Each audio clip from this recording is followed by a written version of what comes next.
the power of food. I feel that's really cool, like really connect people and let people into the conversation. For me, it's really make my day. Yeah, I feel really relaxed making the brownies and seeing other people engage in the conversation as well, especially when they share about their favorite food or about their culture. Like, it's really, it means a lot to me because I feel like I always want to share my stuff and hearing it from other people sharing it, I feel really special.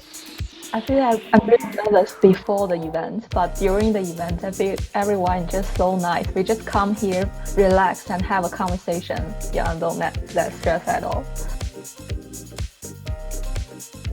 I also make the event be interactive. It's not like a workshop or webinar, like we're all sharing our tips or experience, not like that. We always want to let them they really enjoy from our session, build the connection from this online event, and organize a really interactive one. I would say that like don't stress out too much, just enjoy the process. But it would be good to have some preparation beforehand.